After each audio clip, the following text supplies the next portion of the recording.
Salut à tous, comment ça va? Je vous retrouve aujourd'hui pour une petite vidéo. Alors c'est plus pour la voiture que pour la partie detailing, quoique vous allez voir. Il s'agit d'une voiture que j'aime beaucoup, une marque anglaise réputée pour son classicisme, pour son côté vraiment élégant mais à la fois sportif. Alors je vous laisse la découvrir. Il s'agit d'une Aston Martin DB11 en version AMR. Donc la version la plus poussée avec le V12 biturbo. Et oui, Aston Martin est passé à la suralimentation maintenant depuis la DB9. Maintenant avec la DB11 on a accès donc à la suralimentation et non plus la version atmosphérique qu'on connaissait avec le V12. Vous voyez un petit peu cette livrée de la DB11 est magnifique dans ce gris Quantum. Donc un gris assez profond avec de beaux reflets. Donc l'esthétique diffère complètement, hein. On a vraiment quelque chose de très sculpté. Donc on aime ou on n'aime pas, hein. Je sais que ce modèle là divise un petit peu les passionnés et les fans d'Aston. Personnellement moi j'aime beaucoup cette voiture. Je la trouve très racée. En plus la livrée pour moi est splendide. Bon, les jantes ont quelque peu souffert, hein. On y reviendra tout à l'heure, vous pourrez mieux le voir, mais elles ont un tout petit peu souffert du parking parisien. Mais voilà, une très belle voiture, donc on m'a demandé de préparer. Voilà, sur le projet on m'a pas demandé énormément de technique. Il s'agit d'une préparation type véhicule neuf en céramique. Alors véhicule neuf, c'est vite dit encore une fois, puisque j'ai déjà découvert quelques petites choses. Vous verrez que je suis pas au bout de mes surprises, mais ça je vous le réserve tout à l'heure dans le local, une fois que j'aurai lavé la voiture. On se retrouve donc pour faire l'état des lieux du véhicule avant traitement.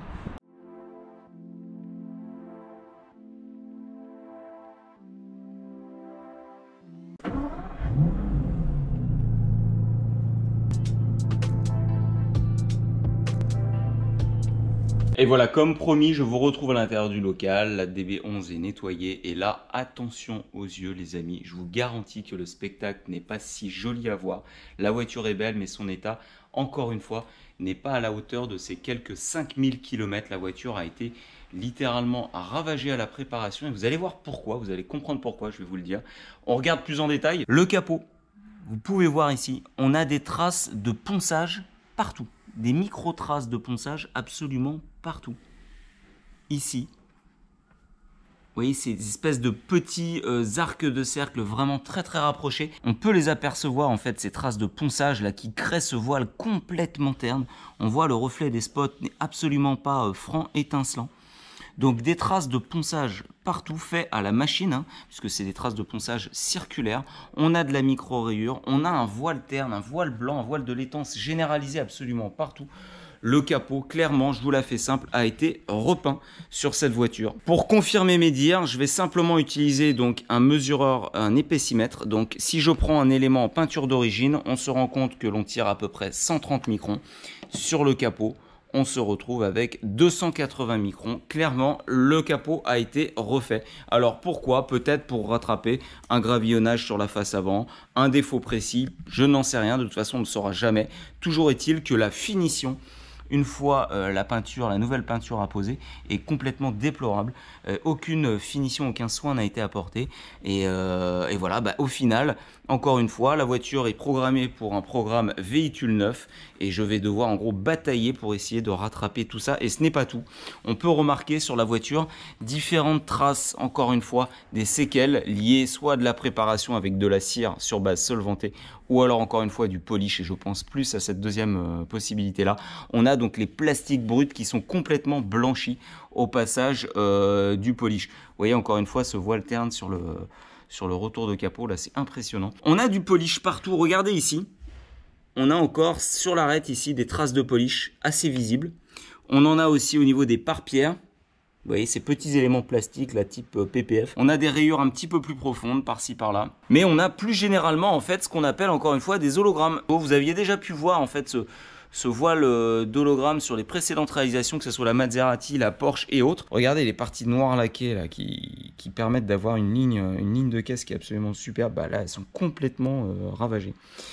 Un passage à la machine encore une fois, à la rotative visiblement, et ça va pas. Et ça va pas du tout. On peut voir encore une fois là sur les brancards, sur les montants, vous voyez tout, hein. Vous voyez le voile de ponçage, des hologrammes, de la micro-rayure en pagaille. Bref, l'état esthétique, vous l'avez constaté, on est très loin d'un véhicule neuf, d'un point de vue detailer, un véhicule neuf en théorie n'a pas besoin de correction. Là évidemment je vais devoir faire appel à plusieurs passes de correction pour tout corriger. Alors je suis complètement hors formule, mais surtout hors délai. Le client m'avait commandé cette prestation là sans même que je voie le véhicule. Il n'avait pas pu se déplacer. J'étais parti sur le fait que le véhicule était neuf, selon ses dires, il était impeccable. Et bah du coup non, absolument pas. Donc je vais devoir, pendant le temps qui m'est imparti, c'est-à-dire un tout petit peu plus de 2 jours simplement, réussir à rénover cette Aston Martin DB11 AMR tout en appliquant un traitement céramique. Je vous garantis, c'est pas gagné. Je vais passer encore des journées à rallonge. Mais bon, la passion est là, l'envie est là. J'adore cette voiture. J'en ai déjà pu traiter une chez Aston Martin Paris, avec lequel je suis en partenariat. J'avais apprécié travailler cette voiture. On va voir si le vernis travaille encore pas mal. Ça va être la surprise. Il y a quand même pas mal de défauts profonds à rattraper. Un voile de ponçage assez généralisé. Je suis pas au bout de mes peines. Mais bon, vous allez me suivre de toute façon. Je ferai quelques flashs, hein, pas une grande vidéo, j'ai pas le temps, hein, vous le comprenez. Mais surtout, on se retrouve à la fin pour le résultat final. Et à mon avis, ça va ressortir magnifiquement ce gris quartz. Allez, c'est parti.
Là, on voit clairement le rattrapage du voile terne, vous voyez le voile de ponçage qui gâchait complètement l'éclat du vernis. Vous voyez à gauche là, on voit que le spot, le reflet est complètement diffus, très large, avec ce gris qui tourne au gris clair, alors que le Quantum Grey en fait est une teinte beaucoup plus foncée. Et là, on voit que le reflet du spot beaucoup plus spoté, beaucoup plus centré. Et là, le gris qui retrouve vraiment sa splendeur. Donc je comprends mieux pourquoi le client me disait qu'il trouvait sa teinte un peu terne. Ouais, je comprends complètement. Le gris ne donnait vraiment pas toute sa splendeur là, à cause de cette préparation de rattrapage complètement bâclé, quoi. Et vous voyez, même ici, là, sur la partie centrale là, du feu arrière gauche, on voit encore ces traces de ponçage, ces hologrammes, tout ça. Mais on a aussi cette délimitation là, sur le bord, sur l'arête, qui est vraiment franche. Donc c'est-à-dire qu'on voit qu'à un endroit, ils se sont arrêtés volontairement, sans prendre soin de finir leur opération. Voilà, avec une passe de finition, ou à la limite, faire un grain un peu plus fin. Là, on voit, c'est vraiment une catastrophe.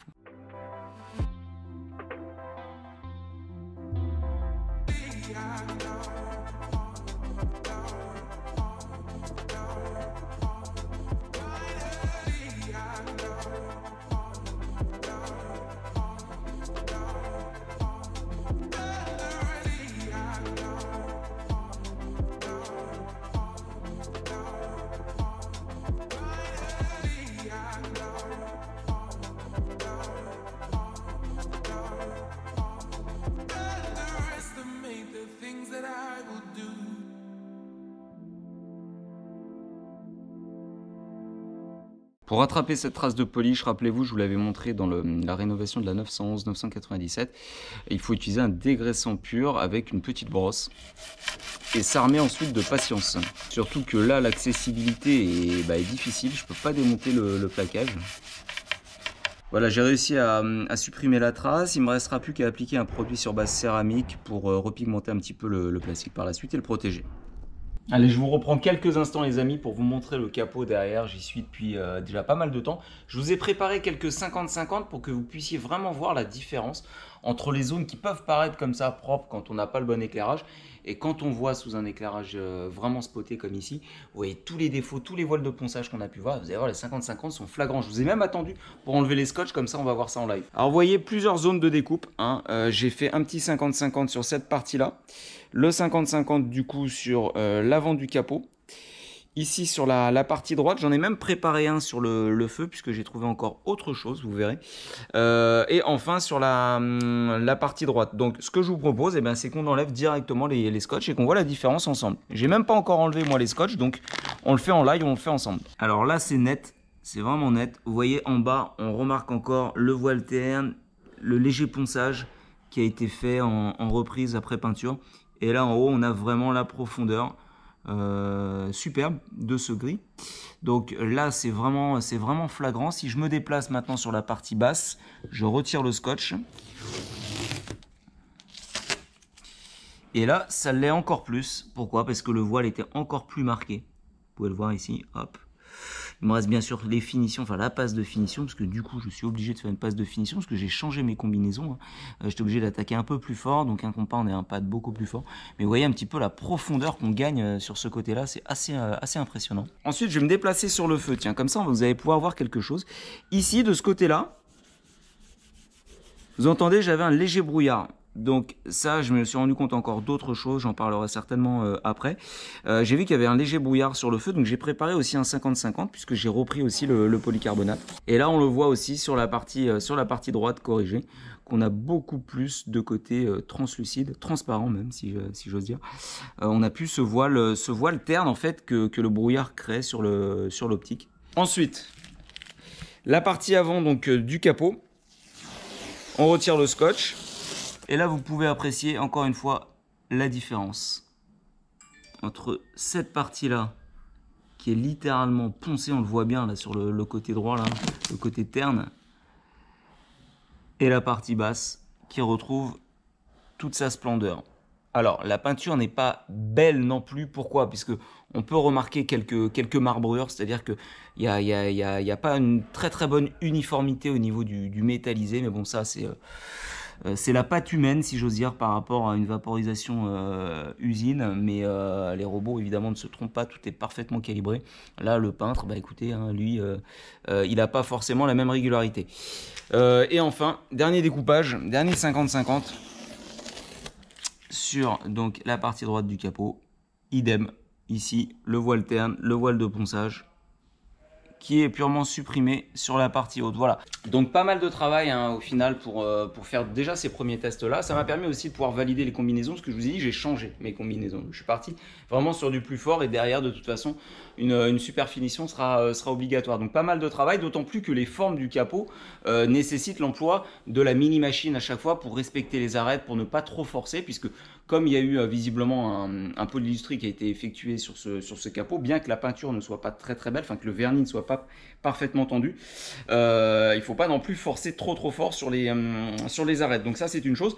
Moi j'y retourne, j'ai pas beaucoup de temps, je vous ai dit, donc j'y retourne, je termine le capot, puis on se retrouve sur la suite des éléments. Je vous avais parlé tout à l'heure du brouillard que j'avais repéré sur l'optique avant gauche, ici, que j'avais dû récupérer. Du coup ça m'a mis la puce à l'oreille, et en farfouillant un petit peu sur le véhicule, bah, j'ai repéré que ce brouillard provenait d'un smart repair qui a été effectué sur le pare-choc en bas à gauche. Donc vous voyez une peau d'orange excessive, des têtes d'épingle liées à un séchage trop rapide. Vous avez aussi du brouillard sur la lame avant. Vous pouvez le voir hein, ici, elle est complètement marquée, elle est piquetée de partout. Alors la réparation, si on y regarde encore d'un peu plus près, on peut voir qu'elle provient d'ici. Ici, visiblement, il y a dû avoir une rayure vraiment perforante, une coupure. Et donc, ils ont repris simplement, si vous voulez, cet espace-là en basant. Et puis après, ils ont reverni un petit peu en noyant directement sur le pare-choc sans vouloir le refaire complètement. Alors ça, sur ce type de véhicule et même de manière générale, c'est pas forcément ce qu'il y a à faire. Évidemment, ça coûte moins cher, mais le résultat n'est pas au top. Et même moi, après, pour rattraper ça, bah, c'est pas l'idéal dans le sens où sur le raccord, là, sur le voile qui a été fait, bah, si on polie un peu trop fort, et ben le raccord risque de se voir un peu plus. Donc c'est pas ce qu'il y a de mieux, mais on va faire ce qu'il faut de toute façon pour essayer de rattraper tout ça.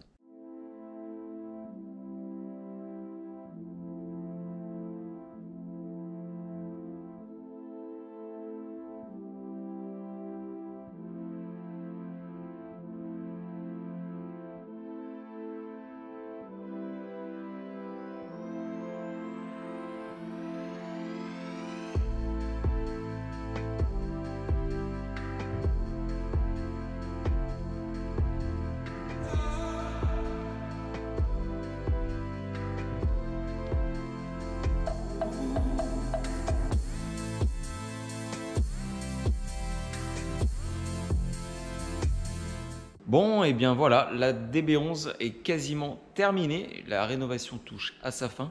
J'ai pu bien avancer. J'ai mis un gros coup de collier en fait sur ces 2 jours pour mener à bien cette rénovation. C'était non sans mal. Je vous garantis que vous avez pu le voir hein, sur la vidéo. Il y avait énormément de choses à reprendre.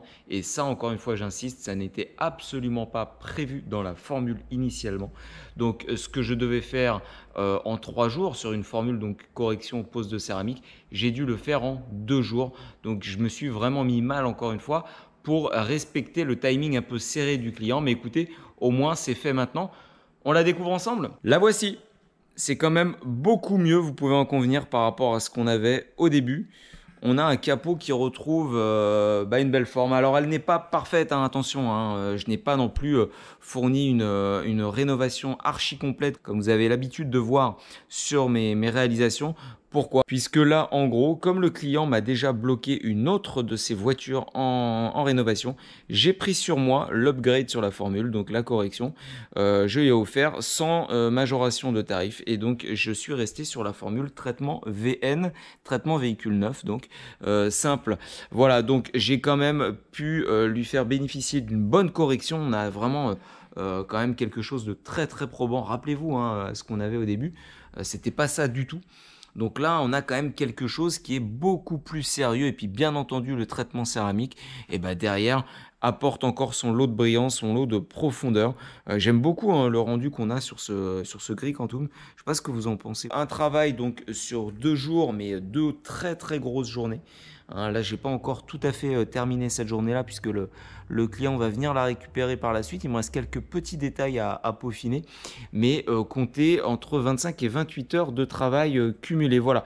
Sur les jantes, je vous le rappelle, pas de travail spécifique puisqu'elles ont connu quelques trottoirs et qu'elles vont passer donc en réfection, donc complètement inutile de les passer en céramique, même face externe, ce qui est prévu initialement dans la formule VN. Dites-moi ce que vous pensez un petit peu du rattrapage de la céramique, du rendu extérieur, ce que vous aimez aussi sur la voiture, ce que vous n'aimez pas. Comme je vous le disais, hein, c'est une voiture qui ne laisse pas indifférent. On tranche vraiment par rapport à la DB9. Voilà, j'ai pas mal apprécié quand même travailler sur ce véhicule, même si elle m'en a fait encore baver. Un petit coup d'œil à l'intérieur, je pense que ça ravira la majorité d'entre vous, puisque c'est toujours assez impressionnant l'intérieur d'une Aston Martin. Vous voyez, donc là, on est quand même sur un look assez classique. Hein, la finition choisie intérieure par le client, donc cuir noir, full noir, bon bah c'est du classique.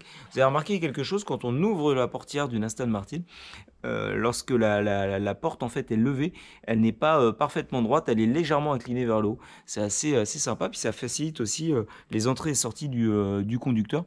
Quelques petits détails aussi, le seuil de porte Aston Martin, donc finition AMR. Donc avec le V12 biturbo qui équipe donc cette voiture. La planche de bord avec donc ici le pavé qui ressemble étrangement à celui qu'on retrouve dans les Mercedes. Voilà, en conclusion perso cette fois-ci, écoutez, si j'ai voulu cette vidéo, alors c'était pour vous faire découvrir ce modèle, puisque c'est vrai que c'est toujours assez intéressant de voir une belle voiture, qui plus est une Aston Martin, pour l'élégance et la sportivité. Mais au-delà de ça, j'avais vraiment envie de vous montrer cette vidéo. Quand j'ai récupéré la voiture, la vidéo m'est venue tout de suite. Je me suis dit, il faut absolument que je fasse une vidéo là-dessus, pour vous montrer que même si les clients, alors là je parle aux professionnels hein, déjà établis, ou ceux qui veulent se lancer aussi en detailing, même si un client vous annonce qu'il s'agit d'un véhicule neuf, faites bien attention à ça. Demandez toujours au client qu'il se déplace pour que vous puissiez voir le véhicule. C'est important ça, pour ne pas se louper. Ne pas se louper sur le temps d'immobilisation nécessaire pour traiter le véhicule, ne pas se louper aussi sur le chiffrage et ne pas être en gros un petit peu pris au dépourvu avec votre client lorsqu'il vous dépose le véhicule, puisque je ne vais pas blâmer le client, lui ne pouvait pas voir que le capot avait été intégralement repeint, que la voiture avait énormément d'hologrammes, des traces de ponçage par-ci par-là et quand même beaucoup de micro-rayons. Il n'a pas un œil d'expert comme nous, donc ça ce n'est pas le sujet. Mais derrière votre rôle, enfin nous notre rôle en tout cas en tant que professionnel de l'esthétique extérieure, c'est de pouvoir en gros s'assurer de la bonne fraîcheur de la base, si j'ose dire, savoir qu'il s'agit vraiment d'un véhicule neuf et non pas d'un véhicule qui aurait déjà quelques lacunes esthétiques à reprendre. Là en gros sur ce véhicule là je me suis basé donc sur les dires du client. Et ben écoutez, ça m'a foutu dedans. Une fois n'est pas coutume, ça me servira encore une fois de leçon. Mais voilà, j'avais quand même à cœur de vous montrer ça. J'avais aussi à cœur de vous montrer que dans le detailing, même quand on a un gros chantier comme ça et qu'on est dans un temps vraiment limite, puisque là c'était vraiment un temps limite, on peut quand même arriver à faire de belles choses avec la passion derrière. Il est évident que des journées de 14-15 heures comme j'ai pu fournir là, on ne peut pas le faire à chaque fois. Ça c'est pas possible. Physiquement c'est éreintant le detailing, mais qui plus est quand on doit fournir un travail comme ça dans un temps réduit, c'est même moralement, physiquement c'est épuisant, mais même moralement c'est épuisant. Donc on peut quand même faire des belles choses comme ça, mais ne le faites pas non plus à outrance. Ne vous mettez pas mal à chaque fois, puisque ça pourrait vite, en gros, vous écœurer. Voilà. En tout cas, j'espère que cette vidéo vous a plu, que le modèle également vous a plu. N'hésitez pas à réagir là-dessus, à me dire ce que vous en pensez. C'est important pour moi aussi de pouvoir axer après en fonction des choses qui vous intéressent, bien entendu, puisque les vidéos elles sont pour vous et pas pour moi. Voilà, puis en tout cas on va se retrouver très très vite pour de nouveaux projets, de nouvelles voitures à rénover, avec des états esthétiques toujours aussi dégradés. En tout cas des projets passionnants, ça c'est certain. Restez connectés, restez fidèles et je vous dis à très vite pour de nouvelles vidéos. Ciao les amis.